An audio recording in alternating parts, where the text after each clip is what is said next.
Estou aqui em representação da doutora Fátima Breia, que teve uma urgência Covid na área do centro de saúde dela, e gostaria de desejar a todos umas boas-vindas e que estejam, de facto, prontos para ouvir os palestrantes que convidamos hoje para estar aqui com vocês.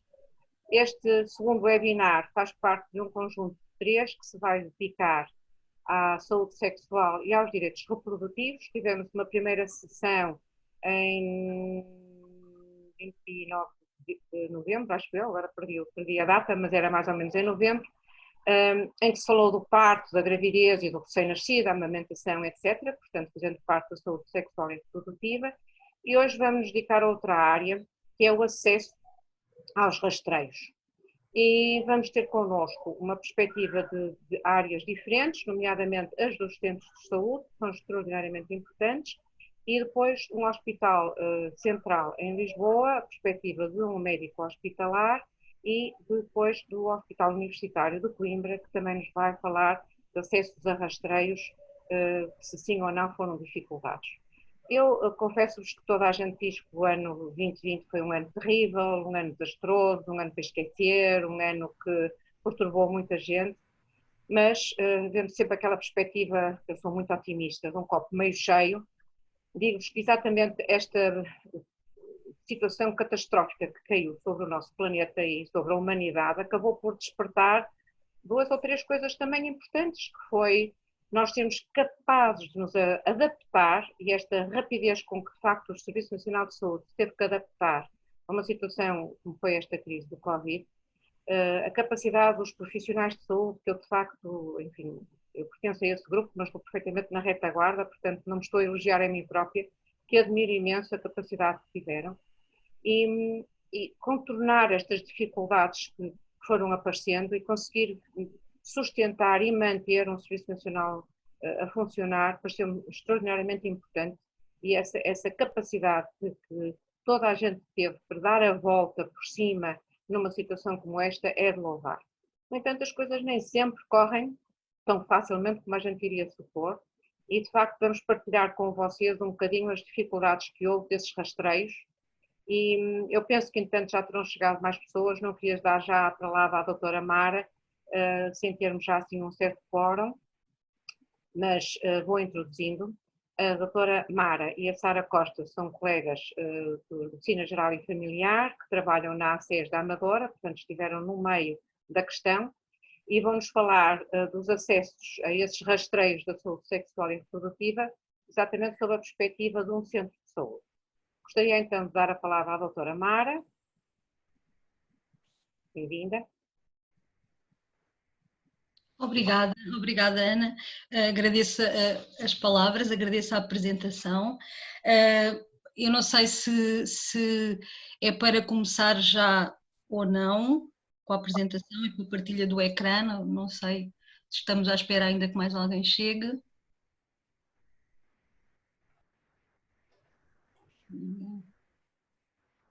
Clara, estamos com alguma dificuldade em partilhar o ecrã com a comunicação? Não, portanto é para começar, é isso? Sim. Ok.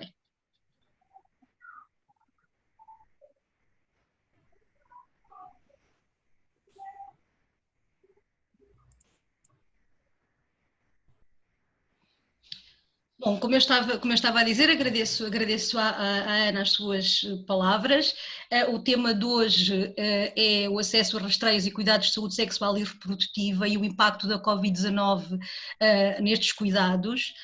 Se há uma coisa, como estava também a dizer a Ana, que aconteceu com o Covid, foi de facto lembrar-nos a todos de que a saúde não é apenas um bem individual, não é também um bem social e um bem económico. Nesse sentido, muito tem evoluído das últimas décadas e séculos, com alterações de paradigma que foram subejamente importantes, nomeadamente no contexto da medicina preventiva, não é? Eu não pretendo de todo dar aqui uma aula de medicina preventiva ou até de saúde pública, mas todos nós percebemos que no início do século XX a grande causa de mortalidade eram as doenças infecciosas e rapidamente no final desse século tínhamos já as doenças crónicas como a principal causa de mortalidade e muitas delas com, de facto, fatores de risco que podem ser evitados e a própria doença em si também pode ser diagnosticada de uma forma mais precoce e ser tratada assim também de uma forma mais eficaz. Hoje em dia não se pode falar de medicina preventiva sem falar em medicina baseada na evidência, portanto pretende-se sempre que haja uma melhor e uma maior informação e também que isso leve a uma mudança de comportamentos, não é? Para isso é muito importante a evidência científica válida, sempre muito bem moderada com a perícia e a experiência do clínico, tem que ser sempre filtrada pelas crenças e valores pessoais do doente e do contexto em que este está inserido. E, portanto, de facto, os médicos de família e a medicina geral e familiar estão numa posição privilegiada para levar a cabo ações de medicina preventiva. A medicina preventiva dava por si só para vários webinars, nós aqui vamos nos focar apenas num dos níveis dessa prevenção, que é a prevenção secundária, onde se enquadram os rastreios, onde os rastreios oncológicos são aqueles que se calhar vêm à cabeça da maioria de nós, mas onde se faz também outro tipo de rastreios que não rastreios oncológicos, que têm como finalidade a detecção de casos, não é? Para assim se poder intervir num período pré-sintomático antes da instalação da doença. Como eu disse também há pouco, os rastreios oncológicos são a nível da prevenção secundária e a nível de cuidados primários de saúde, o que nos vem à cabeça são os rastreios oncológicos. Nós temos um programa nacional para as doenças oncológicas, estão aqui citadas as metas para 2020, que eu vou depois falar também um pouco mais à frente. Estas metas são de 2017, referem-se a 2020. Embora este grupo de trabalho continue em vigor, o último relatório público que existe sobre a situação e o panorama do rastreio a nível nacional data já de 2015 e é ele que eu me vou reportar nos slides seguintes. Neste relatório, a equipe é peremptória, não sei, alguém interrompeu algum... Como eles próprios afirmam no relatório, os programas de rastreio organizados são seguramente mais eficazes que os oportunísticos, geram menos iatrogenia, são mais económicos, podem ser melhor avaliados e, se necessários, suspensos também mais facilmente, como aconteceu agora na situação da pandemia.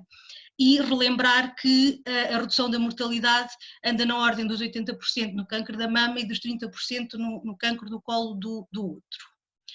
Depois, e fazendo aqui, como eu sei que faz parte desta plateia, pessoas de norte a sul do país e de diferentes áreas, passar aqui uma mensagem de que Portugal anda a várias velocidades, há várias décadas, aqui nos rastreios oncológicos organizados. Podemos ver que, por exemplo, na ARS Norte, já desde 2009 que existe um rastreio organizado de base populacional.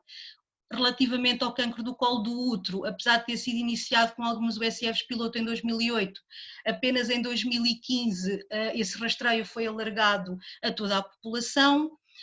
No centro, que foi um dos primeiros a ter o rastreio organizado de base populacional, quer de cancro da mama, quer de cancro do colo do útero, começou em 1990. Como podem ver aqui em relação ao norte e ao centro, notam-se já algumas velocidades diferentes. Continuando a descer a nível do território nacional, chegando à ARS-LVT, apesar do rastreio organizado do cancro da mama existir já desde 1991, ele abrange apenas 4 dos 15 ACEs e que não são daqueles que têm a maior população, portanto é como se não existisse. Relativamente ao cancro do colo do útero, ainda não existe um rastreio organizado de base populacional. Eu volto a recordar que isto são números do documento de 2015, de lá para cá começaram também na RSLVT, em alguns sítios, projetos piloto de rastreio organizado do cancro do colo do útero. Eu posso citar, por exemplo, o caso da minha unidade de saúde, que já tem esse rastreio há cerca de um ano, em articulação com o Hospital de Santa Maria. Na RS Alentejo, o rastreio organizado da mama existe também já desde 1997 e o do colo do útero desde 2008. Por fim, no Algarve, a mesma coisa que na RS Alentejo, o cancro da mama desde 97 e o cancro do colo do útero desde 2008. Para além de, como eu já referi, a implementação do rastreio de base populacional ter decorrido a várias velocidades desde 1990 até aos dias de hoje, também não está ainda uniformizado. Portanto, temos ARS que usam testes de rastreio diferentes, temos ARS que usam periodicidades de rastreio diferentes, e uma das coisas que está no documento, no plano de 2017, será de facto alinhar quer os testes de rastreio, quer a periodicidade ao longo a todo o território nacional, baseado na melhor evidência científica disponível. Ora, este slide resume também um pouco aquilo que eu já estive a dizer, relativamente ao rastreio do colo do útero. Temos ARS que usam a citologia convencional, ARS que usam a citologia meio líquido, a periodicidade também é diferente, e a monitorização dos resultados é feito na base populacional sempre pelo CIMA, o que facilita já aqui alguma comparação de resultados. Resumindo, embora o rastreio do cancro da mama esteja implementado em todas as regiões, tem coberturas geográficas que não são a 100% do território, portanto estão cobertas apenas 79% do total das mulheres elegíveis e destas apenas 50% foram rastreadas com base nestes rastreios de base populacional. Relativamente ao rastreio do cancro do colo do útero, os números são bem piores, portanto temos cobertas apenas 21% do total de mulheres elegíveis e destas apenas 16 foram rastreadas no âmbito do rastreio de base populacional. Não podia deixar de falar dos rastreios oncológicos oportunísticos, que acabam por permitir o rastreio em zonas onde este ou não existe, ou até funcionar em paralelo. Como eu referi inicialmente, tínhamos as metas de 2020, queria uma cobertura populacional total dos dois rastreios, o que não aconteceu, e também os números estão muito longe dos 90% e dos 75% que queriam, portanto, sendo 53,6% e 47%, isto no final de 2019. Portanto, e também este slide serve um pouco para fazer aqui o apontamento de que nem tudo o que pode correr mal daqui para a frente, nomeadamente em termos de incidências de cancro, tem a ver com o Covid. Havia ainda muito a fazer e, de facto, os números reais e as metas ainda encontram-se aqui com valores muito dispares. Como eu disse também inicialmente, o médico de família está numa posição privilegiada para a medicina preventiva, ela não se esgota na prevenção secundária e nem a prevenção secundária se esgota nos rastreios oncológicos. Eu fiz uma recolha de alguns dos rastreios mais importantes e com um nível de evidência maior que nós fazemos diariamente nas nossas consultas. Fazer aqui também o apontamento de que a consulta acaba por ser o espaço privilegiado para esta promoção da saúde acontecer, incluindo também a parte dos rastreios e da prevenção secundária, e que muitas destas componentes, embora algumas possam ser facilmente resolvidas através de uma teleconsulta ou com recurso ao e-mail, há uma data de outros rastreios, quer seja pela necessidade imperiosa de exame físico, quer seja porque são mais complexos e alicerçam muito mais na relação médico-doente, como por exemplo a depressão perinatal ou a violência em relações de intimidade. Aqui perdemos um pouco esse espaço de partilha com os doentes. Desculpem. Portanto, na área da saúde materna, fazemos todos os dias o rastreio da diabetes gestacional, o rastreio da depressão perinatal sempre que aplicável, o rastreio da pré-eclâmpsia, da incompatibilidade RH, da hepatite B, da sífilis e do VIH. A hepatite B, a sífilis e o VIH também é recomendado que se faça a toda a população e não só das grávidas, embora algum dos rastreios com níveis de evidência diferentes, acrescentando ainda da clamídia e da gonorreia.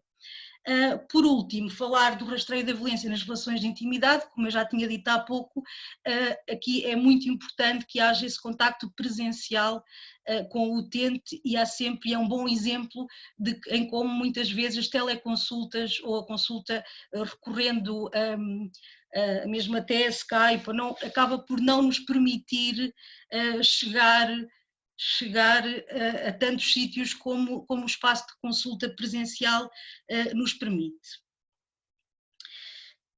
Como todos já estamos cansados de saber, né? Dia 11 de março foi decretada a pandemia pela Organização Mundial da Saúde e desde 11 de março houve uma data de decreto-leis e despachos relacionados com a Covid-19. Eu aqui limitei-me a pôr aqueles que tiveram impacto direto na parte da redução da atividade assistencial programada e, portanto, resolvi não pôr todos aqueles que tinham a ver com estados de emergência, estado de calamidade, porque isso, no fundo, foi sempre um contínuo desde esta altura de março. Então, poucos dias depois da declaração de pandemia, há um despacho do Ministério da Saúde em que diz que deve ser reduzida a atividade assistencial programada presencial não imprescindível e onde diz, e diz exatamente isto, designadamente o acompanhamento da gravidez na primeira consulta e transição trimestral, portanto há mesmo em despacho que eles consideram os mínimos olímpicos relativamente à parte presencial da saúde materna. Dia 2 de maio houve um despacho para que houvesse a retoma desta atividade não realizada. No entanto, chamar aqui a atenção que quer no meu ACES, que é Amadora, quer no ACES da Sara, que é Sintra, a 3 de junho houve novamente um despacho pela situação epidemiológica local que levou a uma nova suspensão, tendo esta sido retomada só a partir de 27 de julho.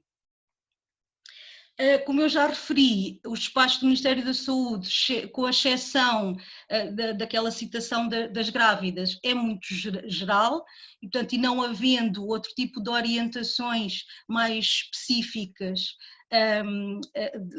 da tutela do Ministério da Saúde ou até da ARS, eu trouxe aqui um parecer do Colégio da Especialidade de Medicina Geral e Familiar, de 19 de março, que fala na reorganização dos serviços neste contexto de exceção do combate à pandemia, onde é recomendado que, de facto, as atividades com contacto presencial sejam o mais restritivas possíveis, onde referem que devem ser ampliadas os contactos não presenciais. São também muito claros a referir que os utentes devem ser informados destas alterações da organização dos cuidados, e nomeadamente fornecido um número de telefone ou um endereço de e-mail, e também que os profissionais de saúde não se devem limitar a responder às solicitações dos utentes, mas também haver contactos de iniciativa da equipa de saúde para os seus utentes, que têm necessidades de saúde específicas que a equipa de saúde conhece tão bem, e também no sentido de os tranquilizar e de passar a mensagem de que, de alguma forma, essa continuidade de cuidados, embora com uma situação de exceção, mas que continuava e há na mesma uma equipa de saúde responsável por aquela população e por aquela pessoa. As atividades a manter em contacto presencial, e que eu julgo que de uma forma em geral acabou por ser o que aconteceu em quase todas as unidades, pelo menos aqui na ARS-LVT, foi o cumprimento do Programa Nacional de Vacinação, o acompanhamento de saúde materna, em que a primeira consulta é presencial, uma consulta depois de transição, uma em cada semestre, no fundo presencial, e as outras em teleconsulta, o acompanhamento à puérpera, nomeadamente a consulta de revisão de puerpério, a distribuição de contraceptivos, incluindo a contracepção de emergência, e o encaminhamento para IVG. É claro que estas atividades são aquelas que se mantiveram e que se enquadram dentro do acesso a rastreios e da saúde sexual e direitos reprodutivos. Entretanto, eu vou passar a palavra à minha colega, à Sara. A Sara vai falar um pouco mais dos números e da realidade para todos percebermos um bocadinho o que é que de facto aconteceu este ano, não é? Com o Covid, com os espaços, com a suspensão, com a reforma, com a organização dos cuidados e tentarmos perceber um pouco, olhando para os números, o que é que esses números nos dizem, e convidar-vos a todos também a refletir mais um pouco sobre esta situação e a partilhar também as reflexões que já fizeram e seguramente aquelas que irão fazer connosco aqui ao longo da apresentação. Portanto, passo aqui a palavra à Sara. Obrigada, Mana. Pronto, tal como a Mara disse, eu venho trazer aqui um bocadinho mais a ideia portanto, dos números daquilo que se passou. Vamos comparar os valores de 2019 e de 2020, sendo que, por acaso não está na legenda, mas 2019 é o azul escuro e 2018 será o de 2020. Vamos utilizar aqui 3 dimensões, uma mais local, que é a unidade de saúde onde eu trabalho, depois outra um bocadinho mais abrangente, o ASO Sintra, que é conhecido pelo seu tamanho e pela heterogeneidade de cuidados que tem e de acessos que tem, e depois comparamos com os dados ao nível nacional. Começamos com uma área mais vasta, que prende-se com a taxa de utilização global das consultas médicas. Aqui estão englobadas todas as consultas. Podemos verificar que decorreu realmente uma ligeira diminuição na utilização das consultas, no entanto, se calhar não tanto como expectável, muito porque nestas consultas eu penso que estão mesmo incluídas os contactos não presenciais. E acho que de alguma maneira isto demonstra a capacidade de adaptação que os cuidados de saúde primários tiveram a estas novas necessidades. Passando agora para uma área um bocadinho mais específica no âmbito da saúde sexual, temos as consultas de planeamento familiar médicas, e aqui observa-se realmente um decréscimo maior nestas consultas. Isto, existem várias razões, nomeadamente porque é uma consulta que realmente, na maior parte dos casos, não se realiza de forma não presencial, portanto implica, esta consulta muitas vezes, para além do aconselhamento contraceptivo, é utilizada para a realização do rastreio do cancro do colo do útero de forma oportunista, e portanto isso implica um contacto direto e físico com a mulher neste caso, e portanto é normal que durante este último ano tenha havido realmente uma menor vinda das mulheres a esta consulta. Outra razão pela qual é uma consulta que já tradicionalmente tem uma baixa adesão da parte das mulheres, é sempre necessária uma proatividade bastante grande da parte do médico para o agendamento deste tipo de consultas, e face a todas as situações que já se sabem, provavelmente isso também teve na origem desta diminuição do acesso a estas consultas. Passando agora ao rastreio do cancro do colo do útero, na sequência das consultas, aqui a diminuição é francamente inferior àquilo que seria esperado, tendo as consultas diminuído quase para metade, mas aqui não nos podemos esquecer que o rastreio do cancro do colo do útero é avaliado a 3 anos, portanto, aquela diminuição que foi verificada na realização dos rastreios no indicador anterior, provavelmente, se não for feito nada para compensar este atraso, isto é um indicador que terá consequências nos próximos 3 anos, portanto a tendência será decrescente se nada for feito. E, portanto, se retomarmos a nossa atividade do ponto onde estava, provavelmente esta tendência decrescente vai se verificar nos próximos anos. Passando agora para o rastreio do cancro da mama, podemos verificar que também houve, e até foi maior a diminuição do que no rastreio do cancro do colo do útero, e mais uma vez fazendo bastante sentido, porque é um rastreio que é avaliado a 2 anos, e portanto tem 1 ano de diminuição de acesso aos rastreios, tem um maior impacto. Aqui, por outro lado, um fator que eu penso que será protetor na recuperação deste tipo de rastreios é o facto de ser tradicionalmente um rastreio relativamente bem aceito pelas mulheres. Há muitas mulheres que já procuram proativamente o médico para a sua realização e, portanto, se houver aqui algum trabalho em conjunto, eu penso que isso poderá ser comatado. Pronto. Sendo que, deixa-me só falar que ao nível nacional, tal como a Mara já tinha dito anteriormente, estamos muito, muito longe dos objetivos para 2020, de acordo com o plano, não é? Que os objetivos seriam os 90%, podemos ver aqui os 53,6% em 2019, sendo que em 2020 já vamos em 46,5%, portanto estamos quase com metade do objetivo que estava na meta, não é? Falando um pouco da vigilância de saúde materna, aqui é engraçado porque os dados até nos sugerem que não teve grande impacto na primeira consulta, isto trata-se apenas da primeira consulta de vigilância no primeiro trimestre. É um facto, como a Mara já tinha dito anteriormente, estava nas prioridades, naquela orientação do colégio da especialidade, a primeira consulta de vigilância de saúde materna, portanto manteve-se sempre como uma prioridade. No entanto, eu penso que não podemos de maneira nenhuma inferir que não houve impacto na vigilância da saúde materna, não é? E acho que toda a gente que faz consultas de saúde materna, consultas de obstetrícia, tem esta ideia, não é? Portanto, apesar de as mulheres até manterem, as grávidas neste caso, manterem o acesso à primeira consulta, depois houve uma redução do número de consultas, pelo menos uma redução do número de consultas presenciais, houve outros danos colaterais como a não presença do pai na consulta de vigilância, não é? Nas consultas de vigilância, depois, peço desculpa, e queria ainda aqui referir um dado que nós não conseguimos, pronto, que não é possível mensurar, mas o facto de a determinada altura, não sei precisar, mas a determinada altura a direção executiva tanto do ASES Sintra como do Amadora enviou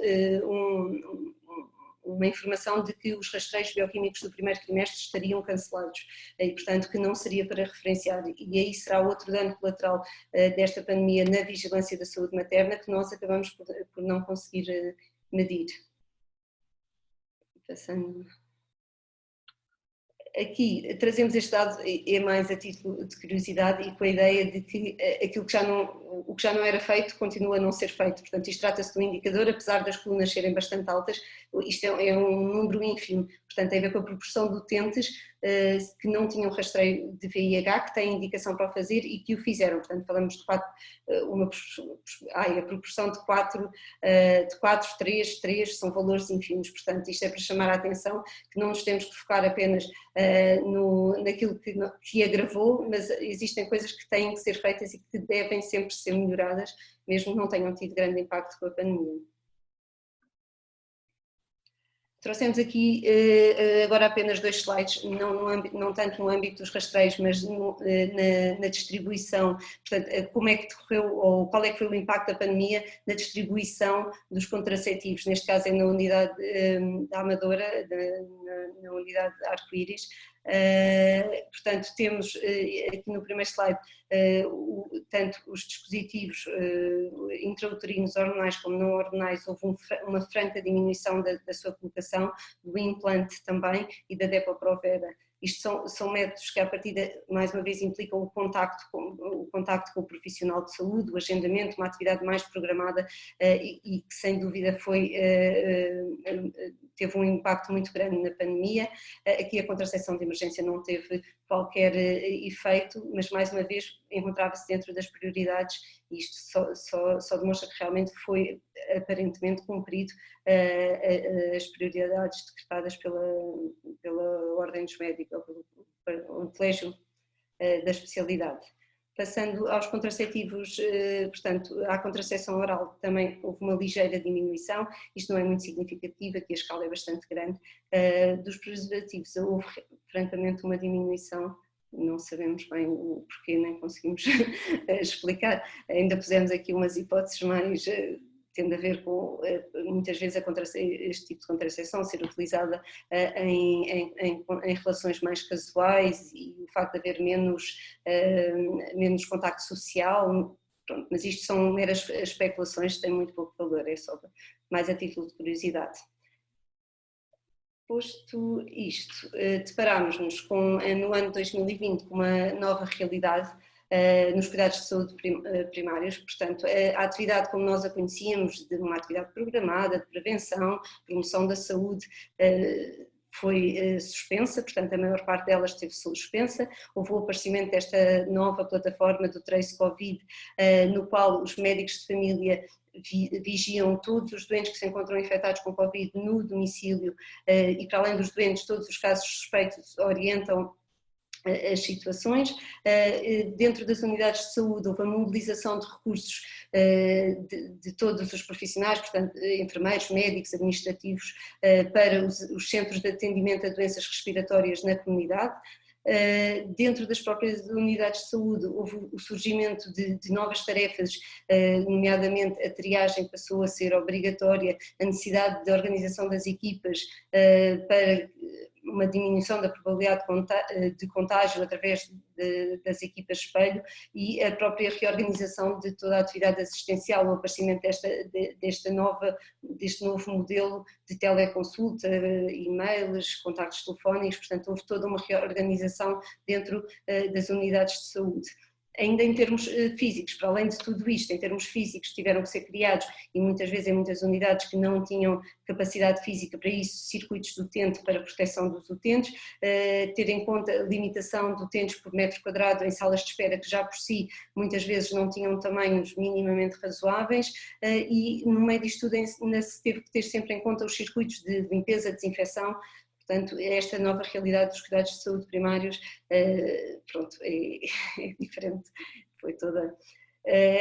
Pensando aqui um bocadinho o que é que nos mostram estes números que nós apresentámos, pronto, que houve uma diminuição da atividade programada, isso é óbvio, menos medicina preventiva e pior cobertura dos rastreios. Eu acho que isto não há dúvida. Agora, relativamente ao que é que isto nos espera para um futuro, eu acho que só o futuro é que vai dizer, mas com toda a certeza que estaremos perante uma maior morbilidade e mortalidade, eventualmente, se nada for feito para compensar esta perda dos rastreios que já estavam longe daquilo que seria o objetivo e o ideal.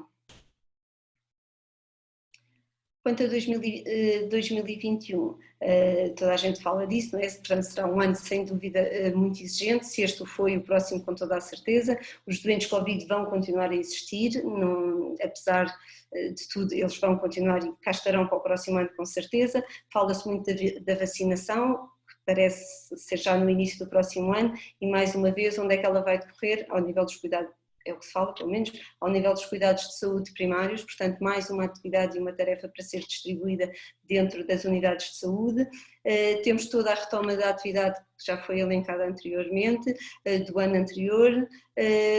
Utentes que tiveram com menos vigilância são utentes com toda a certeza com mais necessidades em saúde, com mais necessidades de cuidado, e será fundamental dar confiança aos utentes e aos próprios profissionais de saúde para aumentar as consultas presenciais com segurança e podermos retomar os nossos cuidados de saúde. Tentámos pensar assim em coisas otimistas, pensando no futuro, pensando o que é que isto de alguma maneira nos pode ter trazido de bom, assim, pensando em várias crises que já ocorreram nos últimos anos, sociais, económicas. Aqui uma das principais diferenças é que a saúde, portanto foi um problema de saúde que teve no centro ou no início de toda esta crise que vivemos, e portanto queremos acreditar que de alguma maneira a saúde possa passar a estar um bocadinho mais no centro da prioridade das decisões políticas, e não só das decisões políticas, mas também como da própria população, portanto que haja alguma preocupação na promoção da prevenção e a valorização da saúde por parte da população de uma maneira geral. Oportunidade de reforço e modernização do Serviço Nacional de Saúde, através eventualmente de mais recursos humanos, uma maior credibilidade do Serviço Nacional de Saúde após tudo aquilo que tem sido feito e o desenvolvimento e generalização da telemedicina. Isto não querendo dar a ideia que o objetivo é fazermos só telemedicina de todo, mas sim que isto possa ser um suporte e um aliado na nossa prática clínica. Pronto. Muito obrigada. Terminei. Tem o microfone desligado, doutora Ana. Ok.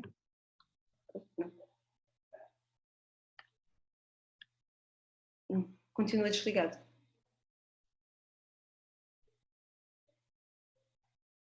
Está errado. E agora? Já está. Agora carreguei no botão certo. Está bem. Sara e Mara, muito obrigada por nos apresentarem a vossa perspectiva. Alguns dos números assustaram-me um bocado, mas gostaria de fazer algumas perguntas, mas vamos avançar com as apresentações e depois os últimos 20 minutos serão para, de facto, respondermos às questões que vão sendo postas. Já temos uma também de um dos ouvintes, mas agora é um prazer apresentar o doutor Joaquim Neves, que é meu colega de ginecologia e obstetrícia, responsável pela consulta de IVG do Hospital de Santa Maria.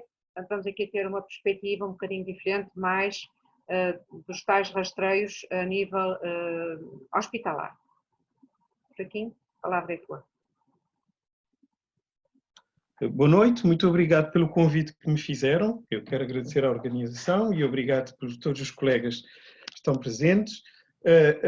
O título deste webinar é o acesso aos rastreios e aos cuidados de saúde sexual e saúde reprodutiva. E é disso que vai basear a minha apresentação. Irei fazer uma pequena apresentação teórica, muito pequena, e ao fim e ao cabo estabelecer a ligação daquilo que nós estamos a fazer no Hospital de Santa Maria. Eu trabalho no Hospital de Santa Maria. Eu estou relacionado com a consulta de planeamento familiar, com a consulta de ginecologia geral e com a consulta da interrupção da gravidez. Exatamente, interrupção de gravidez. E eu vou tentar dar-vos aqui uma perspectiva de, nestas áreas, que é o título desta reunião, o que é que nós fizemos no Hospital Santa Maria. No hospital, eu trabalho na ginecologia e na ginecologia dedico-me à área do planeamento familiar e ginecologia geral. Portanto, eu vou-me concentrar a minha apresentação nesta área. Eu gostaria que as pessoas que estivessem presentes, eu tenho aqui um código de internet, que as pessoas tivessem este código no seu computador ou no seu telemóvel, porque existe uma pequena parte da reunião que é interativa e que gostaria de ver qual é a vossa percepção nessa interação. Estou a deixar aqui o código para terem esse acesso e, como a doutora Ana disse muito bem, nós tivemos que adaptar, praticamente nós encerramos todas as consultas que nós fazíamos durante 2 semanas, precisamente para adaptar, reconhecer as dificuldades, transformar e imediatamente começar a manter, e foi isso que nós fizemos. Nós durante 2 semanas tivemos mesmo suspensos, mas depois de ver cada situação tivemos que consultar os processos das pessoas que tínhamos para vir à avaliação e verificar as prioridades. E nós concentramos sobretudo nas prioridades. E ao fim e ao cabo da apresentação que eu vos vou fazer, deixando aqui os meus conflitos de interesse e biografia, da apresentação eu mostrar-vos o que é que nós temos aplicado e as vantagens de há uns anos atrás ter escolhido algumas opções, quer nos rastreios, quer na saúde reprodutiva. Ora, vamos ter uma pequena introdução, vamos falar sobre contracepção, sobre interrupção de gravidez, o acesso aos rastreios e, se for possível, termos alguma conclusão.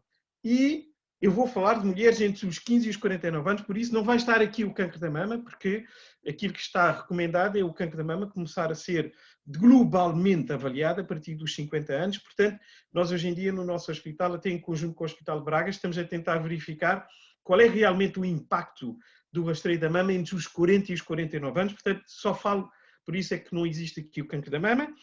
E em relação à contracepção, em primeiro lugar, já foi aqui referido, nós temos que nos habituar que às vezes vamos necessitar do contacto à distância. Chamem-no o que quiserem, telemedicina, teleconsultas, videoconsultas ou correio eletrónico, correio convencional. Portanto, nesta pandemia nós aprendemos que nós vamos ter que adaptar e vamos ter que aprender a fazer o contacto à distância. Temos que ter atenção à privacidade das utentes para nós arranjarmos a melhor forma de fazer o contacto e não ferir a privacidade das utentes. Assim como o receituário endereçado, e felizmente já se pratica o receituário endereçado, quer por correio normal, por correio eletrónico, por mensagens em telemóvel, e sem dúvida na área da contracepção nós temos que aumentar o estoque da dispensa dos métodos contraceptivos, quer em regime presencial ou não, poucas vezes, mas nós temos utilizado o correio convencional para fazer chegar, nomeadamente, as pouquíssimas pílulas. Existe só uma pílula que nós distribuímos no serviço onde eu trabalho, que não é comparticipado e que é utilizado para controle de hemorragias abundantes e, ao mesmo tempo, contracepção. É utilizado nas mulheres muito novas e nas mulheres em idade adulta, quando têm hemorragias abundantes.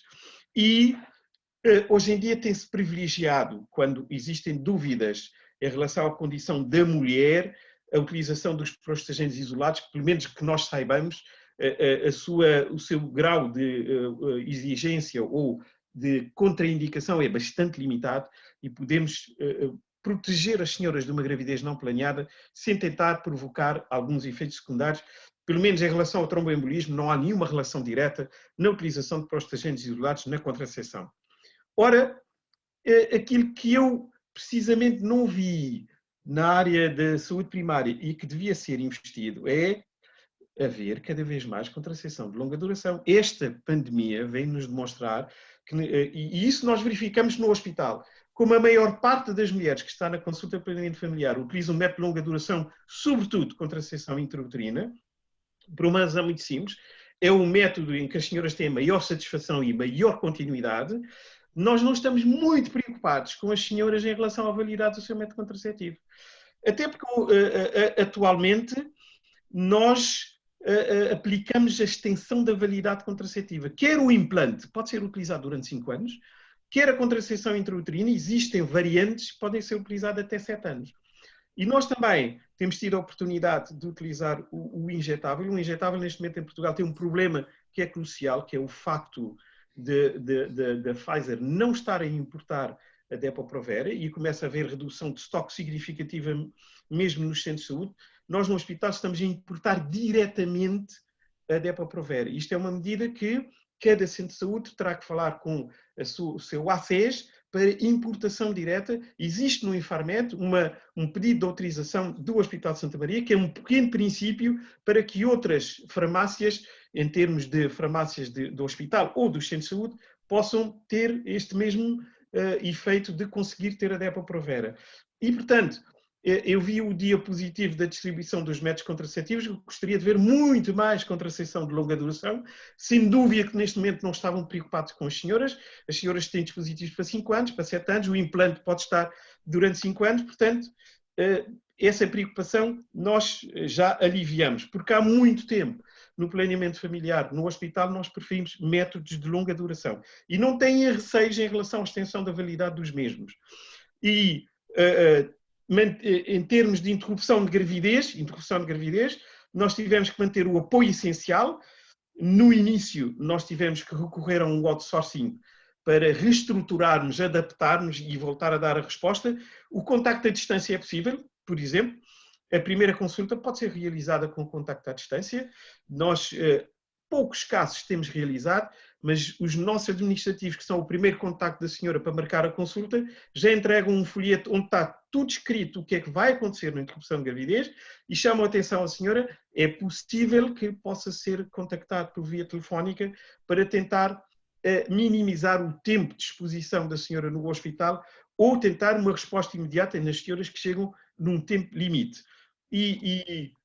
Uma grande garantia é ter o fenótipo ABZRRH, que ou os centros de saúde facilitam que as senhoras obtenham, ou no nosso hospital nós avisamos com antecedência aos serviços de colheita e temos uma resposta muito rápida. Há uma tendência para a abordagem médica, como é óbvio. A abordagem cirúrgica faz com que a mulher tenha que ser internada para fazer uma pequena cirurgia e hoje em dia não se faz pequenas cirurgias sem as senhoras terem um teste de Covid. Portanto, já em Portugal, já nos hospitais que fazem interrupção, já existia uma grande utilização do tratamento médico. E o tratamento médico é tão igualmente eficaz como o tratamento cirúrgico. E depois, um aspecto que é fundamental e que é crucial, e que a mim preocupa-me imenso, é estas senhoras têm que ter uma garantia que vão ter contracepção após a interrupção. Porque aumentamos ainda mais a probabilidade delas repetirem a interrupção de gravidez e não deve ser um bom indicador de qualidade haver repetição da interrupção. Quanto aos rastreios, nós temos as infecções sexualmente transmissíveis, que já foram aqui referidas, a clamídia e a neisseria, e o HPV e o colo do útero. Em relação à clamídia, nós em Portugal temos uma lacuna enorme e não devíamos fazer por isso. É uma lacuna enorme em relação à clamídia. Prestem atenção aos fatos que eu vou-vos apresentar. É a infecção bacteriana mais frequente na área da infecção sexualmente transmissível. Nos Estados Unidos, globalmente as referências são as mesmas. E nas mulheres e nos homens existem consequências que nós não podemos desvalorizar.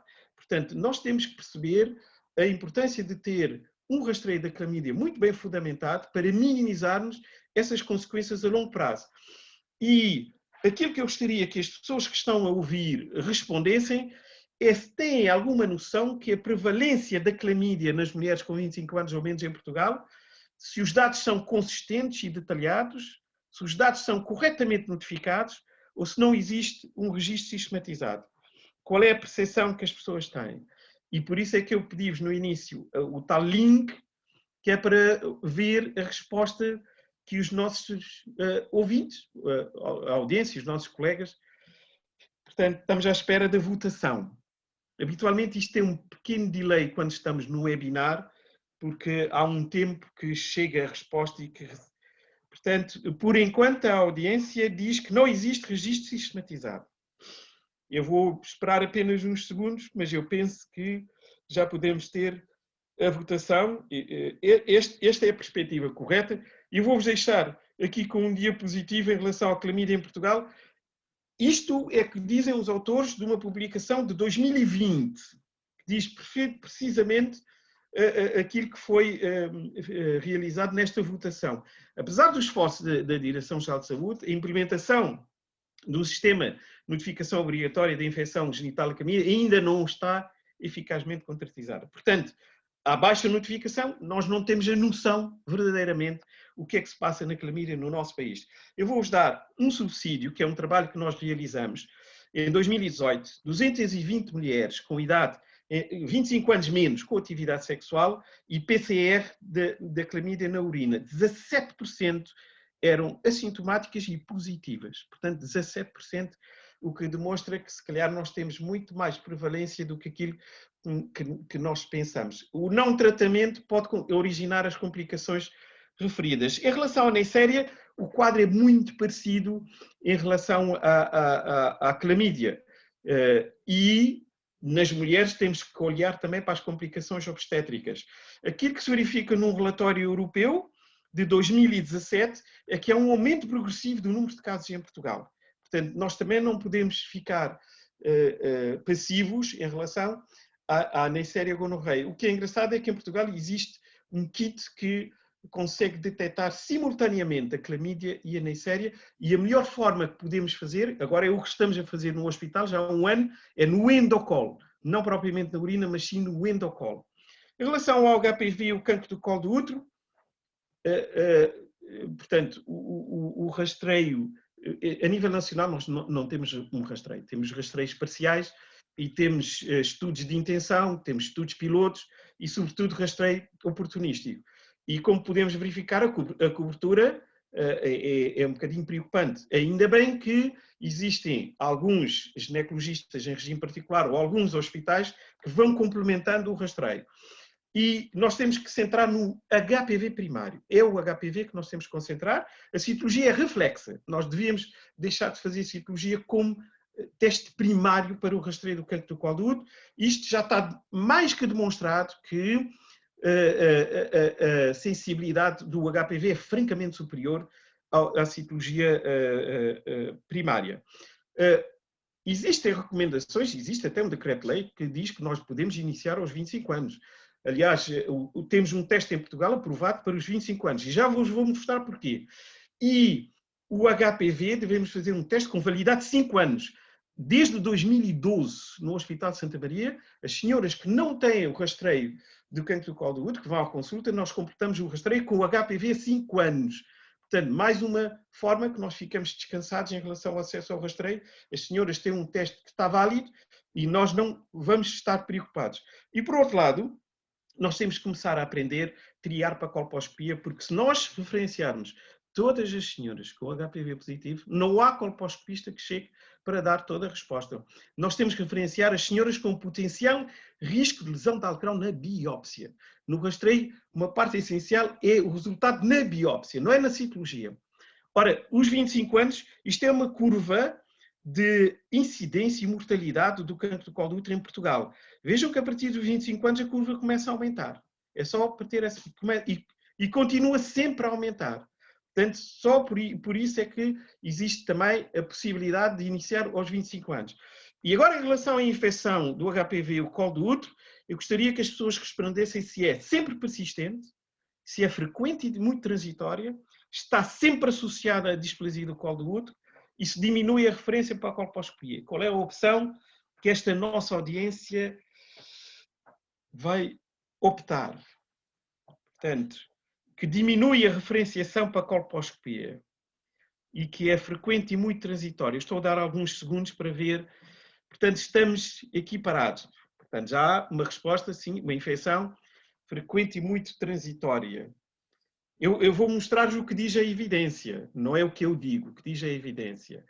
É frequente, maioritariamente transitório. Portanto, aquela atitude que as senhoras têm, eu tenho um HPV e tenho um cancro, nós devemos tranquilizar as pessoas e dizer que não é bem assim. O ter o HPV implica ter um estudo mais detalhado, aumenta sem dúvida a referenciação para a colposcopia. A infecção persistente não é suficiente, nós temos que ir à procura de a potencial progressão para doença. Por isso é que hoje em dia, quando nós temos a presença da HPV, devemos triar para a colposcopia.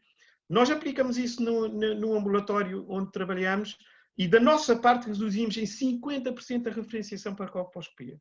50%. Só vão as senhoras que têm este teste, que não é mais do que uma citologia mais sofisticada, que vai ver células com alterações na replicação. Essas são as senhoras que devem ser enviadas para a colposcopia, porque metade dessas mulheres vão ter uma lesão de alto grau na biópsia. Por isso, eu pergunto, o HPV 16 ou o HPV 18 positivos devem sempre ser referenciados à colposcopia de forma direta? Vamos ver o que diz a nossa Assembleia.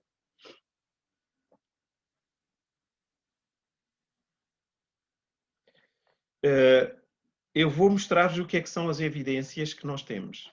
70% dos casos do HPV-16 não têm nenhuma tradução em colposcopia. Portanto, nós estaremos a referenciar senhoras que não ganham nada em ir à colposcopia. A avaliação simultânea do HPV e a dupla coroação, que é a triagem, a dupla coroação, se for negativa, a referenciação é muito reduzida. Isto está demonstrado. Tem aqui as evidências. Esta autora americana demonstrou que para qualquer HPV positivo, se a dupla coloração estiver negativa, nós devíamos avaliar a 3 anos, mas no nosso hospital avaliamos a 1 ano. Portanto, como veem, nós conseguimos reduzir a referenciação. Estas são as referenciações que nós fazemos.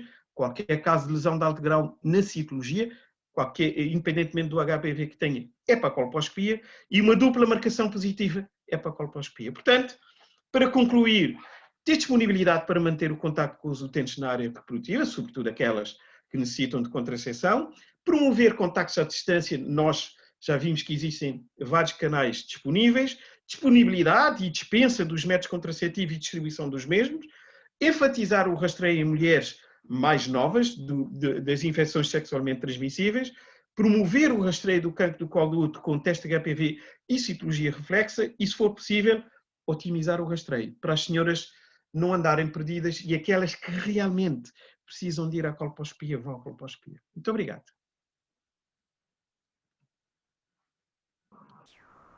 Joaquim, obrigada pela tua exposição e pelas novidades que, de facto, o Santa Maria está a introduzir. Deixaremos depois algumas perguntas para fazermos a questão, e o Covid, como é que foi no teu hospital nessa altura? Mas vamos deixar isso para o fim, a ver se de facto foi muito difícil lá chegar ou não. E eu passaria já à introdução da ginecologista e obstetra Vera Ramos, que pertence ao ZUC, ao Hospital Universitário de Coimbra, e também gostaríamos de ver qual seria a perspectiva de uma médica hospitalar sobre o impacto da pandemia na saúde sexual e reprodutiva. Vera? Olá, boa tarde a todos. Cumprimentar os participantes, os palestrantes e a moderadora a doutora Ana. É sempre um gosto colaborar com a APF nos seus eventos científicos e muito agradeço à APF o convite de estar aqui, porque realmente estes encontros online têm permitido talvez encurtar as distâncias e também contribuir um pouco para o que é a partilha do conhecimento, o estabelecimento de algumas pontes entre nós profissionais que estamos um bocadinho afastados devido a esta situação da pandemia.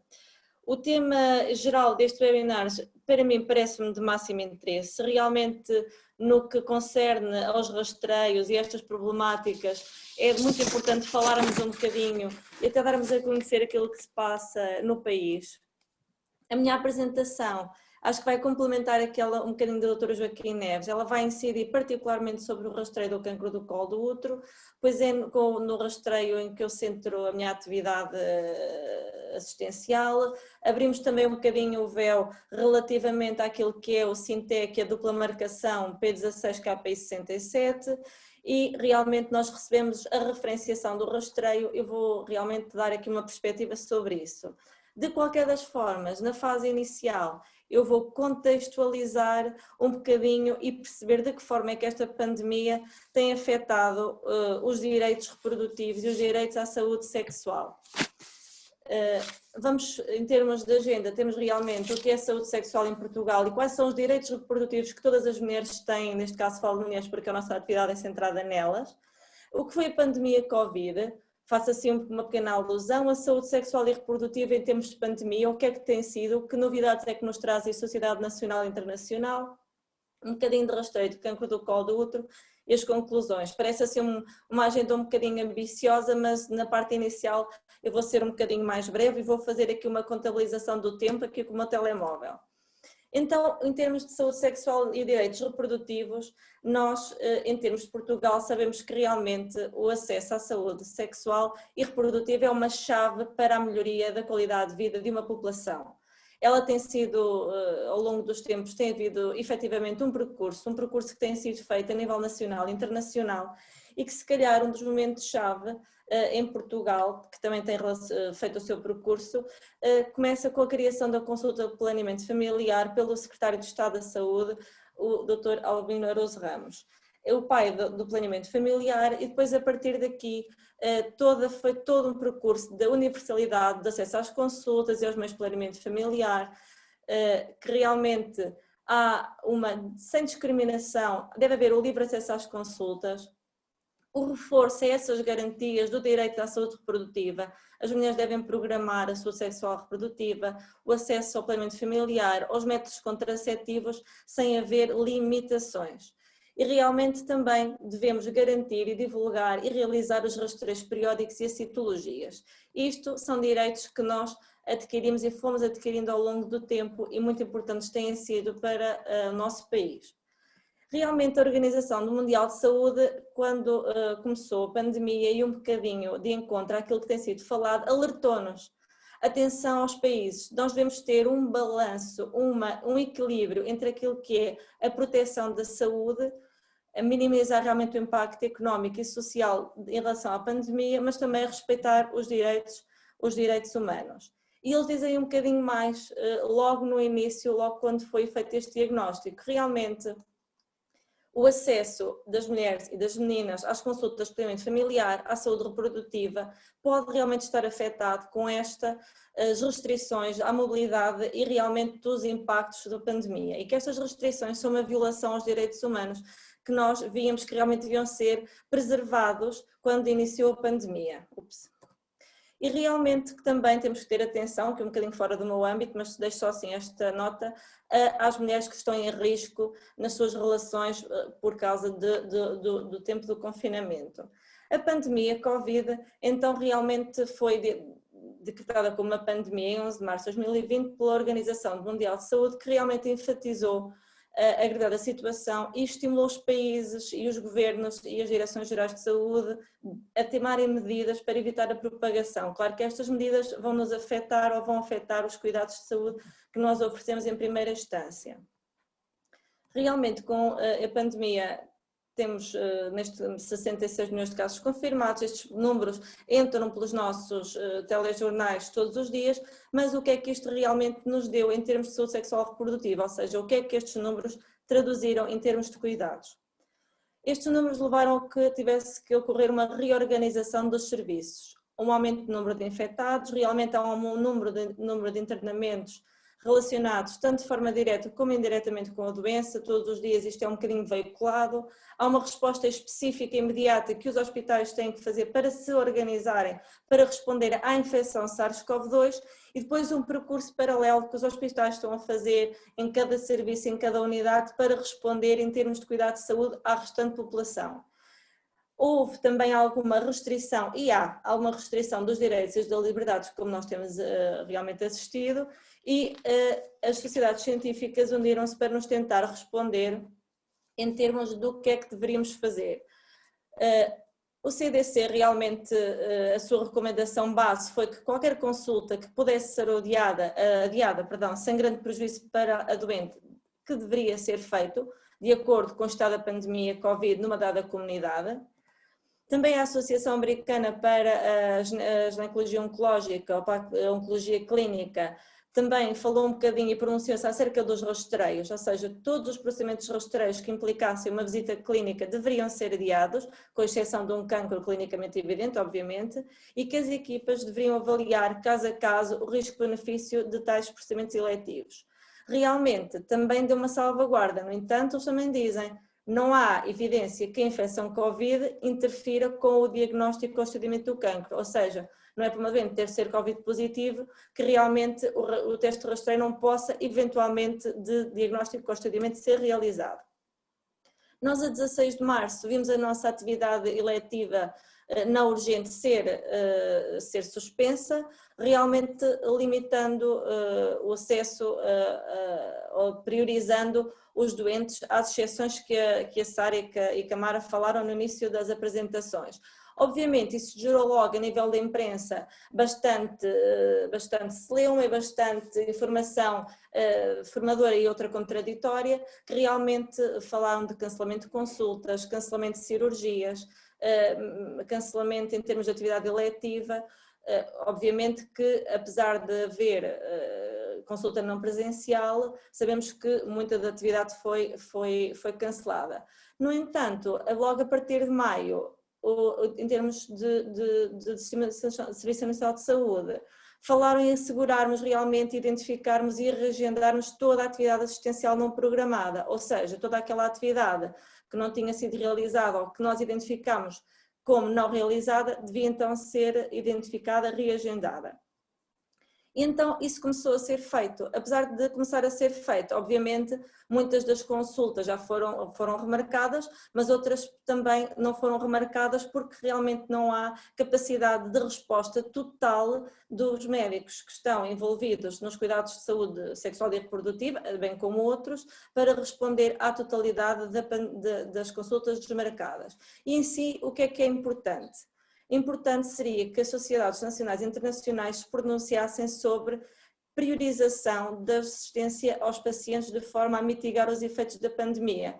Ou seja, o importante não é chamar todos os pacientes que não foram observados ou que não foram feita uma consulta presencial, mas sim contactar, priorizar e ver quais dos aspectos é que devem ser avaliados prioritariamente. Realmente, a Associação Americana do Colégio de Cirurgiões, eu trago aqui só estes diapositivos, porque ele realmente, em termos de ginecologia e obstetrícia, priorizaram imediatamente, logo em março, quais é que eram aqueles que levariam uma atividade emergente e quais é que nós poderíamos esperar. Obviamente, qualquer ginecologista que trabalhe na área vai fazer a sua própria avaliação e qualquer uma destas intervenções urgentes e emergentes serão feitas sem qualquer prejuízo para o doente. No entanto, aqui, nestes segundos pontos, é que podem começar a ficar algumas coisas que possam ser esclarecidas, que está a cirurgia oncológica ou a cirurgia de suspeição maligna, que realmente podem significar prejuízo para a doente. A interrupção médica da gravidez, realmente a sua suspensão pode significar um prejuízo para a doente, mas também temos algumas intervenções que possam ser adiadas poucas semanas e algumas até meses, de acordo com aquilo que é a nossa prática clínica. Também é importante então, dentro desta priorização, ver o que é que nós fizemos em termos de rastreio do colo do útero, ou seja, como é que nós demos prioridade aos doentes que tínhamos para avaliar após lermos todas estas situações da sociedade, tudo aquilo que era importante ver. Nós começamos por avaliar também as recomendações da Sociedade Americana para a colposcopia e para a patologia cervical. Eles realmente fazem citologia como rastreio primário e tentaram priorizar os doentes de acordo com as citologias. Assim, uma citologia LCIL, em vez de ser para uma colposcopia imediata, avaliação a 6 a 12 meses, uma citologia de alto grau, então uma avaliação a 3 meses, e realmente se houvesse suspeita de invasão, as 2 a 4 semanas. Apesar das recomendações, a avaliação deve ser realizada caso a caso e os protocolos, logo que possível, devem ser reassegurados. Realmente, face a esta necessidade de adiar as consultas, não urgentes também, em termos de rastreio do cancro do colo do útero e em termos de referenciação à consulta hospitalar, foram dadas algumas diretrizes. Realmente o rastreio primário que estamos a fazer agora em termos da região centro é o rastreio com teste do HPV. Estamos a realizar o teste de Covas com divisão das doentes em HPV 16, 18 ou outros positivos de alto risco e de acordo com a citologia reflexa nos casos em que está indicado. Aqui as alterações em termos de rastreio do cancro do colo do útero, tendo no teste HPV positivo para outros, vamos à citologia, acho que sou LCIL, repetir dentro de um ano, ou seja, aqui o avançar da repetição em termos de teste do HPV, obviamente uma citologia de alto grau, contactar mais rapidamente. O 16 e o 18, que nós fazíamos uma referenciação imediata para a colposcopia, eles aqui falam da citologia reflexa NILMA, repetir aos 12 meses, ou seja, na normalidade morfológica, então vamos repetir o teste do rastreio aos 12 meses. E realmente avaliarmos as outras senhoras com alterações da morfologia das células um bocadinho mais cedo. E realmente as mulheres com suspeita de doença invasiva devem ser contactadas e avaliadas no prazo de 2 a 4 semanas. Esta imagem é de uma doente do rastreio com citologia HPV em agosto, que foi depois avaliada por nós em outubro. Ou seja, o pedido de citologia reflexa devia ser avaliado e efetuado pelo Serviço de Ginecologia em consulta não presencial e foi um bocadinho aquilo que nós fizemos. A orientação dada a estas doentes é individualizadas e uma vez contido o surto, então vamos reavaliar estas doentes. No entanto, o que é que interessou aqui foi ver realmente qual é que era a estratificação deste risco. Nós temos realmente o teste do HPV, aqui já fazemos alguma estratificação do risco, porque temos o 16 e o 18, e os outros, portanto o 16 e o 18 seriam a prioridade em relação aos outros positivos.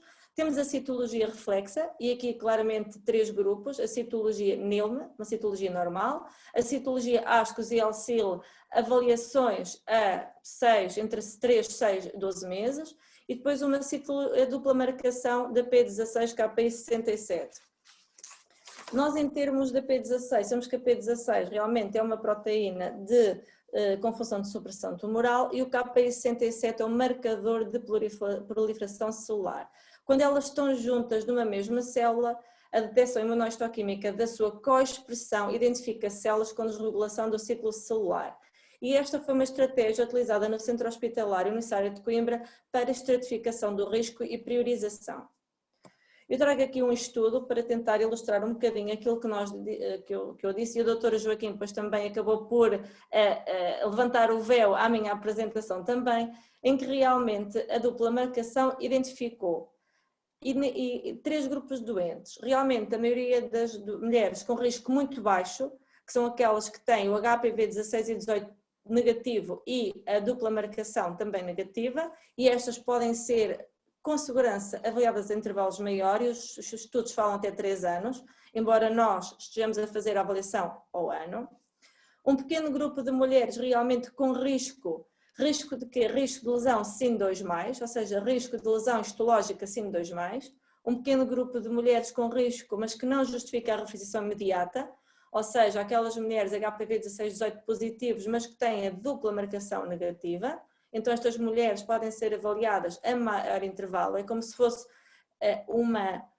dar-nos uma maior segurança em relação à citologia NILM, ou seja, a proposta inicial seria HPV 16-18 positivo, citologia NILM, reavaliação ao ano, e realmente o SINTEC, ou seja, a avaliação com a dupla marcação, reforça essa segurança. E realmente mulheres com risco que justifica a reavaliação imediata, mulheres com a dupla marcação positiva, dentro das HPV positivos e dentro destas as que têm 16 e 18 positivo, ou seja, as mulheres de maior risco, 16 e 18 positivo com dupla marcação positiva. Realmente ela tem uma maior sensibilidade e especificidade comparada com a citologia para-triagem das mulheres com HPV positivo, apesar de que a estratégia inicial com a citologia reflexa dentro de um rastreio organizado pode e deve ser utilizada. No entanto, se os hospitais tiverem a possibilidade de fazer dupla marcação pela estratificação do risco, penso que é uma boa estratégia. Os intervalos de rastreio poderão ser alargados com segurança e, neste caso, diminuir a avalanche de mulheres que vêm para a colposcopia de referenciação, reduzir o número de colposcopias e logo biópsias desnecessárias e, claro, que onde reduzimos as biópsias e as colposcopias desnecessárias, reduzimos o número de tratamentos desnecessários. E agora trago aqui 3 casos para, se calhar, para dinamizar um bocadinho aqui a apresentação, casos clínicos de referenciação em tempos de pandemia. Ou seja, vou trazer primeiro este caso, uma mulher de 32 anos, ela realmente era HPV positivo para 16 e outros de alto risco, e esta avaliação foi feita no rastreio organizado a 26 de dezembro de 2019. Pronto, esta depois tem uma história sexual, primeiras relações aos 17 anos, não ex-fumadora e fazia a ginéria. Eu estou só a salientar aqui alguns fatores promotores para a persistência de infecção. Realmente ela foi observada em consulta de patologia cervicovulvar pela primeira vez 10 meses depois de ter feito esta citologia, ou seja, a referenciação calhou em cima da nossa paragem em termos de consulta presencial. Nós também parámos aqueles 15 primeiros dias, o mês de abril foi um mês de reorganização e nós em maio começámos a fazer as primeiras consultas e as consultas de vigilância com necessidade de serem vistas, triando um bocadinho da forma como eu já apresentei. Realmente o que vemos na colposcopia é uma colmazite tipo 1 e realmente a senhora tinha uma lesão acetobranca densa às 12 horas a nível do colo do útero, que se vê muito bem com o ácido acético, e realmente era uma lesão SIN2. Esta senhora realmente fez a morfologia, a dupla marcação para a P16 KP67 e a citologia dava um alto grau e uma dupla marcação positiva, ou seja, esta senhora tinha um SIN2 e estava inicialmente, ou seja, acaba por ser uma confirmação da aplicação dos nossos protocolos, são um bocadinho casos exemplificativos, não quer dizer que não haja exceção a estas regras. Temos também uma senhora de 39 anos, esta senhora também é HPV positivo para 16, uma citologia, um teste HPV realizado em rastreio organizado a 27/1, uma citologia prévia em 2016 normais e de fatores de risco, ela fazia medicação com interferão e era fumadora.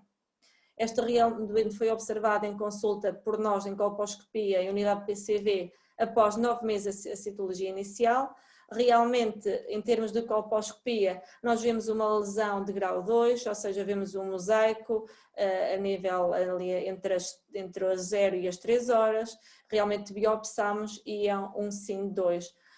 A citologia era um alto grau e uma dupla marcação também de alto grau, ou seja, estas doentes iam ser priorizadas como avaliadas prioritariamente e realmente aquilo que nós queremos é diagnosticar as lesões SIN2+, e a dupla marcação P16KP67 deu-nos esta informação. Agora temos outra face da medalha, uma doente realmente de 46 anos, também avaliada em dezembro, portanto isto são rastreios de referenciação da época pré-Covid, mas depois que a avaliação recairia mesmo na área, na época Covid. Realmente tinha o 16 positivo e os outros também positivos, citologias anteriores negativas. Esta mulher foi avaliada também em unidade de colposcopia. É uma ZT tipo 3, sem achados patológicos, em que o lugol cora todo o exocólico, não vemos lesão à colposcopia. Realmente esta doente tem uma citologia NILM, uma dupla marcação negativa. Esta doente pode ser mantida à vigilância com outra segurança ou com uma segurança diferente em relação às doentes que eu apresentei anteriormente. E é isto que é a priorização das doentes, ou seja, é vermos dentro da área que estamos a trabalhar o que é que temos que, a partir de agora, ver primeiro ou o que é que pode ser adiado e ser visto depois. Realmente nós não conhecemos cabalmente o efeito daquilo que fizemos, ou seja, da nossa suspensão de atividade, da nossa suspensão dos rastreios, das recomendações da CDC, das recomendações das sociedades de oncologia, o que é que isto nos vai trazer em termos de futura mortalidade por cancro, ou se é que vai haver alguma diferença. Realmente, nas áreas onde o surto está controlado, acho que os programas de rastreios devem ser retomados. No entanto, vai haver uma acumulação destas doentes que realmente no futuro pode sobrecarregar tanto os sistemas de saúde, mesmo após o controle da pandemia. Eu acho que isto não sei se estamos a ver o início, estamos a ver o fim, não é? Ou o que é que isto nos vai trazer em termos de futuro. Eu acho que a cooperação realmente entre os cuidados de saúde primários, é isso um bocadinho que estamos a fazer neste webinar, e os cuidados hospitalares, é muito importante, a fim de identificarmos quais as doentes que estão em risco, quais as doentes que têm a ser avaliadas e quais as doentes em que nós podemos protelar um bocadinho essa avaliação, fazer uma avaliação utilizando todas as estratégias que utilizámos durante a pandemia. E era isto. Muito obrigada. Muito obrigada, doutora Vera, por outra exposição que nos dá um panorama de que afinal as coisas não pararam, mesmo a nível hospitalar, que as interrupções foram todas relativamente curtas. De facto, estes números de consultas que nos dizem sempre que foram adiadas e que ficaram suspensas, dá uma certa ansiedade à população, quando afinal tudo continuou a funcionar, dando exatamente prioridade a algumas das circunstâncias. Nós já temos aqui muitas perguntas, portanto eu passaria rapidamente a tentar descobrir quais seriam as perguntas que os nossos colaboradores selecionaram, e uma das primeiras perguntas que aqui apareceu e o que eu gostaria de, não me aparece agora, mas apareceu-me há bocado, era a pergunta se de facto os homens poderiam recorrer aos centros de saúde para fazer os rastreios das doenças sexualmente transmissíveis. Pergunta que eu achei extremamente interessante no meio desta confusão toda, se de facto nós fechamos as portas aos homens. Nunca na vida, pois não. Mara, ou Sara? De facto, é exatamente isso. A consulta de planeamento familiar é dirigida para além das mulheres, tendencialmente àquela faixa etária que o Dr. Joaquim também falou, dos 15 ali até aos 49, mas os homens é independentemente até da idade, portanto são consultas que sempre estiveram e que continuam acessíveis. Agora, se os homens utilizam essas consultas, que tipo de rastreios é que fazem nessas consultas, eu posso aqui dizer que da minha experiência o que acaba por acontecer é a maioria dos homens aborda essas questões relacionadas com a saúde sexual e reprodutiva no âmbito da consulta de saúde do adulto habitual, portanto não é comum um homem marcar uma consulta de planeamento familiar para falar especificamente desses assuntos. Portanto, não existe essa cultura nem da parte dos utentes, nem da parte dos médicos, né? Porque há muitas consultas de planeamento familiar que são marcadas às mulheres de iniciativa médica e, de facto, isso não acontece com os homens. De qualquer forma, nas consultas de saúde adulto, muitas vezes essas questões são abordadas. E queria só reforçar aqui relativamente aos rastreios das ISTs, ajudaria muito, nomeadamente como já foi falado aqui quase por todos, né, relativamente à clamídia e à gonorreia, sobretudo nos adolescentes, seria bom que esses testes fossem possíveis de realizar em ambulatório e gratuitos, não é? Que ainda não são, o que dificulta imenso depois os números, não temos números porque também não se fazem testes, porque acho que isto é uma das grandes limitações a que isso aconteça. Eu posso dar uma chega em relação aos testes da clamídia. Pelo menos da parte dos cuidados primários, podem fazer uma solicitação ao Instituto Ricardo Jorge, em Lisboa. Eles fazem o teste da clamídia na urina por PCR, desde que tenha uma credencial e mesmo não é gratuito, mas são 4 euros. Portanto, é muito caro se não levarem um papel de saúde. Muito caro, custa cerca de 90 euros. E acaba por ser uma barreira de acesso, não é? É uma barreira de acesso, é. Uma barreira muito grande. Eu dos poucos que tive que sugeri, não, era muito longe, não queriam ir, não se justificava para eles, efetivamente. Eu penso que a APF está a tentar fazer um rastreio da clamídia e da gonorreia com testes rápidos e, portanto, estaremos mais perto da população que de facto precisa desses testes e estamos a tentar fazer, assim como também já fizemos o do HIV, mas precisávamos que mais organizações tivessem essa facilidade desse acesso, não é? É um teste para já ainda muito caro. Um outro participante anónimo pergunta-te, Joaquim, se em relação à extensão da validade contraceptiva seria possível relembrar em que situações o podemos fazer. Portanto, eu penso que é em relação ao dispositivo e em relação ao implante. Intrauterino, o dispositivo com 52 microgramas, eu vou passar a publicidade porque é o único que tem essa evidência. O Mirena tem evidência da sua utilização há 7 anos. O implante subcutâneo, eu vou compartilhar a tela para mostrar um artigo publicado pelo grupo de estudos da OMS dos implantes e que realmente promove a extensão, temos aqui a compartilha da tela, que promove a extensão do implante com referência bibliográfica para 5 anos. Portanto, nessas duas circunstâncias, nós podemos perfeitamente aumentar a extensão, porque as evidências demonstram ter muito mais benefícios do que estarmos a intervir e, neste caso, em termos de pandemia, a fazer com que a senhora se desloque para uma situação que nós podemos controlar. Portanto, a manter em todos os casos e não só em tempo de pandemia, digamos assim, não é? Exatamente. Da nossa parte, não foi preciso a pandemia, nós já fazíamos antes. O artigo é de 2016, portanto há 4 anos. Um outro dos palestrantes que nos está a ouvir diz que uma cliente... Peço desculpa. Em relação a esta questão do implante, só acrescentar aqui um pequeno ponto, que é, apesar da evidência apontar neste sentido já há alguns anos, e que há muitos países a nível europeu que já aplicam os 5 anos de validade do Implanon há mais tempo do que nós o estamos a fazer, de facto, não havendo depois outras recomendações a nível nacional que possam validar essa segurança para os colegas, não é? Como o colega que pergunta aqui a questão da validade, da minha experiência o que eu tenho feito é dizer exatamente isso às utentes, explicar qual é que é a evidência disponível, apesar da própria bula do medicamento em Portugal ainda não estar atualizada, e posso dizer que depois de ouvir a explicação todas elas dizem, ok, então 5 anos para a frente. Portanto, não tem sido um problema a questão depois de não haver uma recomendação a nível nacional ou a nível da DGS ou até da própria aplicação do RCM do Implanon. Era só isto.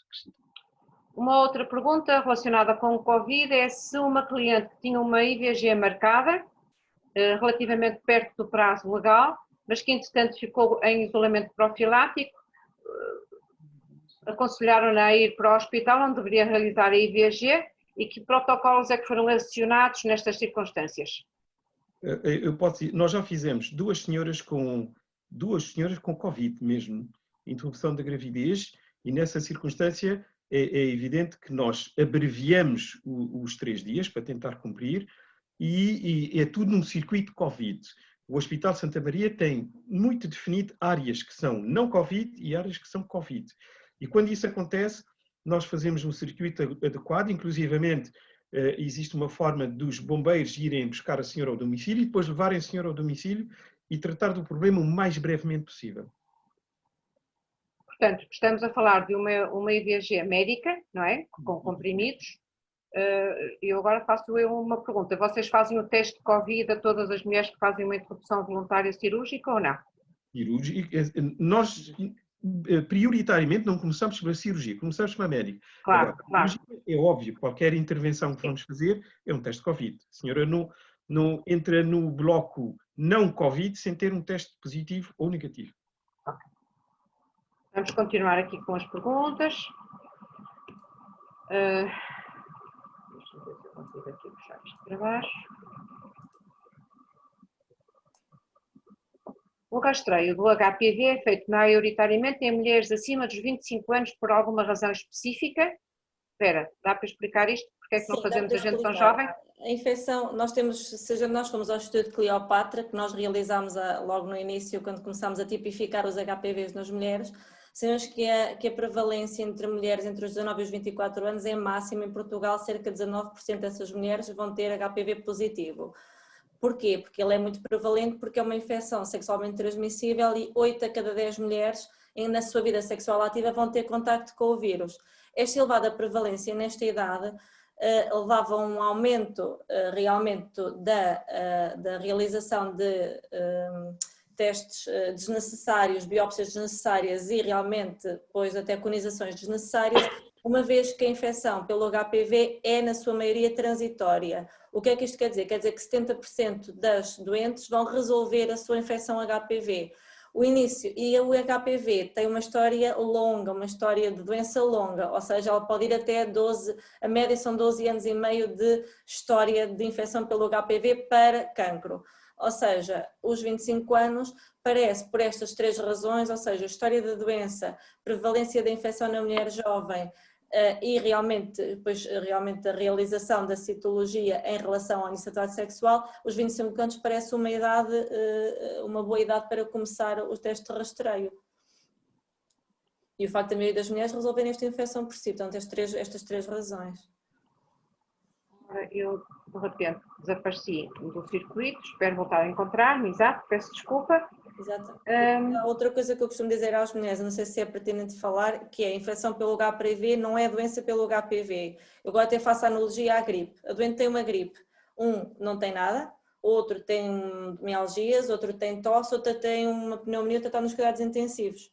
A infecção do HPV também tem uma escada, nada, não é? SIN1, SIN2, SIN3, cancro. Isto, a escada é longa, o que nos dá tempo para aplicarmos esta prioridade, este tipo de rastreio que estamos a fazer.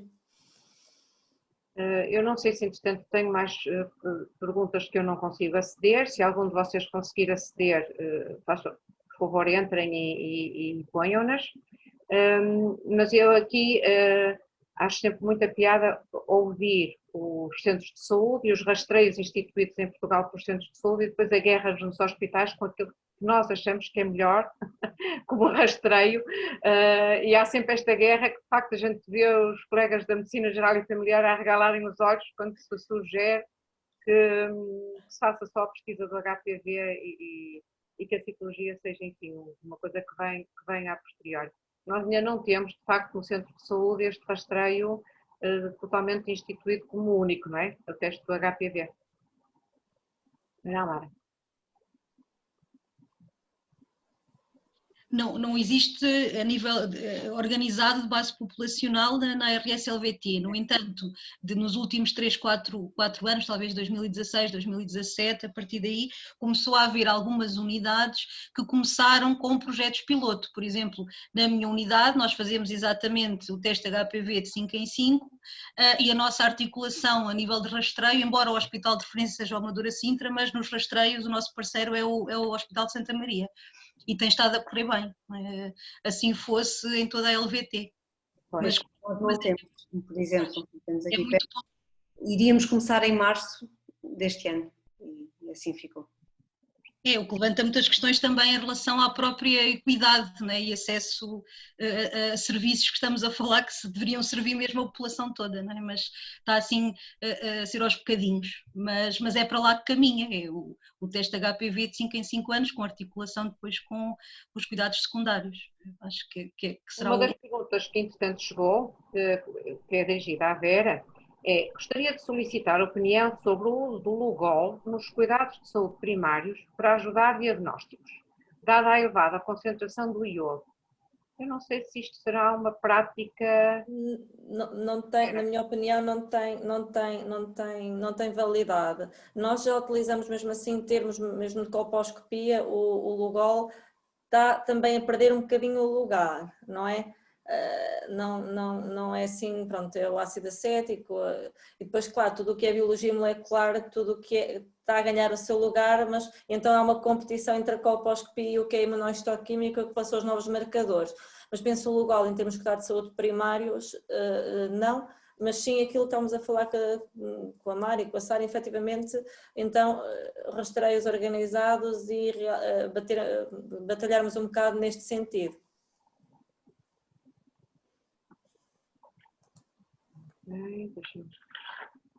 Neste momento eu não tenho mais ninguém a fazer uma pergunta, também estamos a chegar às 19h35.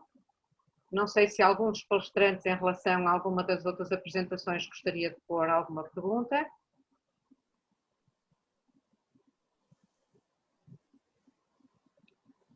Não se importam, então eu faço uma, porque estranhei imenso que as consultas de planeamento familiar, que eu achava que por serem gratuitas eram tão procuradas e, enfim, pronto, passariam a ser a consulta de medicina geral e familiar de todas as mulheres, tem, apesar de tudo, uma procura relativamente baixa. Sara. É verdade. Tem aqui duas questões neste momento. Nos cuidados de saúde primários, neste momento, todas as consultas são gratuitas. Há uma isenção total de taxas moderadoras para as consultas. Pronto, uma coisa que eu aprendi hoje. Pronto, portanto já não existe. Houve uma certa altura em que isso acontecia com alguma frequência, as mulheres marcarem, mas o que acaba por acontecer é muitas vezes são mulheres que já não precisam do rastreio ou que têm, e que marcam porque era gratuito. Isto aconteceu nos últimos anos, mas não obrigatoriamente não iam mais para fazer rastreio por ser gratuito. E a sensação que eu tive sempre ao longo dos anos é que depois acabariam sempre por ser as mesmas e por isso era muito difícil aumentar aqui este indicador a partir de determinada altura. E eu acho que, pelo menos da minha prática, é difícil e marcamos, as mulheres que não têm o rastreio atualizado para realizar a colpocitologia, nós marcamos e depois faltam e depois marcamos, portanto é uma consulta que tem alguma resistência da parte das mulheres. Mara, alguma outra opinião sobre isto?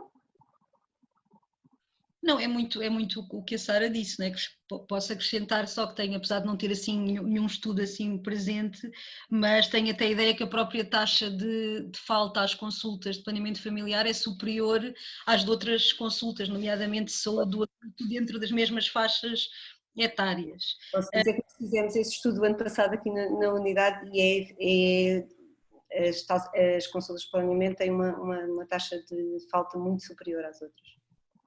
Mas é todo um trabalho que está em construção, não é? E de facto, eu acho que o ideal era que, como estava a dizer Ana, que fosse mesmo uma consulta imprescindível, não é? E de haver a cultura não só dos médicos a marcarem e das doentes também a solicitarem.